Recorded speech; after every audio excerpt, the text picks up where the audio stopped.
गावावरून आल्यानंतर रूमची हालत काही अशी होऊन जाते, सगळीकडे कपडे कपडे पडलेले राहतात. त्यामुळे म्हटलं चला आधी कपडे वगैरे आवरून घेऊ आणि मग ते आवरायला सुरुवात केली आणि ते लगेच कपाटात ठेवून दिले. आणि दिवाळीचा फराळ येतो तो मी 24 तास खातच राहते जेवण करायचं सोडून. त्यानंतर मग मी चहा करायला घेतला आणि गावावरून दूध आणलेलं आहे. त्या दुधाची टेस्ट काही वेगळीच लागते, इतकी छान लागत होती आणि इतका भारी चहा झालेला होता, पण काही उपयोग नाही. त्यानंतर लगेच भांडे येऊन पडलेले होते, त्यामुळे तो चहा कोणत्या कोपऱ्यात गेला ते पण समजलं नाही. भांडे घासायला लागून गेली मग मी.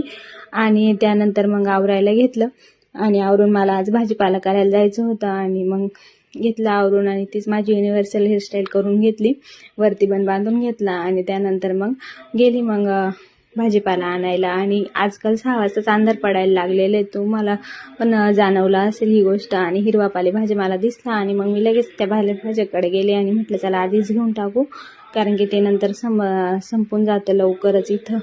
आणि मग बाकीचं पण घेतला, एग्स वगैरे पण घेतले. आणि इथले फुलं खूप छान होते, पण म्हटलं जाऊ दे आपल्याला कशाला लागतं ते फुलं.